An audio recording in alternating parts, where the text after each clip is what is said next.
মানুষ বলে আমি নাকি দুর্বল, কারণ আমি সবার মতো রাগ দেখাতে পারি না, কারোর সাথে সম্পর্ক শেষ করতে পারি না সহজে।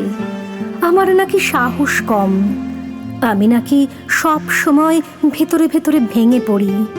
হয়তো সত্যি আমি ভাঙি, কিন্তু কাউকে আঘাত করে নয়, কাউকে হারিয়ে নয়, নিজেকে সামনে রাখতেই ভেঙে যাই নিঃশব্দে। আমি চুপ থাকি, কারণ তর্ক করে কারোর মন বদলানো যায় না। আমি ক্ষমা করে দেই, কারণ মনের ভার বইতে পারি না দীর্ঘদিন। আমি ফিরে তাকাই না, কারণ চলে যাওয়া মানুষকে ধরে রাখা মানে নিজেকে ছোট করা। আমার সহজ সরলতাকে লোকে দুর্বলতা ভাবে। ভাবুক, আমি জানি আমি সোজা পথে হাঁটি, কাউকে ঠকাই না, কাউকে ভাঙতে চাই না। আমি নিজের মতো করে বাঁচতে চাই, যেখানে অহংকার নেই, শুধু একটু মমতা আছে, ভালোবাসার মতো।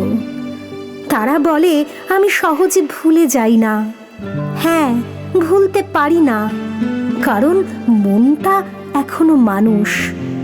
যে আমাকে আঘাত দেয় তাকে অভিশাপ দেই না, শুধু চুপ করে চলে যাই, যেখানে কষ্টটাও আর আমাকে খুঁজে পায় না। তোমরা আমায় দুর্বল বলো, নরম বলো, বা পিছিয়ে থাকা মানুষ বলো, কোনো আপত্তি নেই আমার, কারণ স্বার্থপরতার এই যুগেও আমি এখনো মানুষ হয়ে আছি। এটাই আমার সবচেয়ে বড় পরিচয়।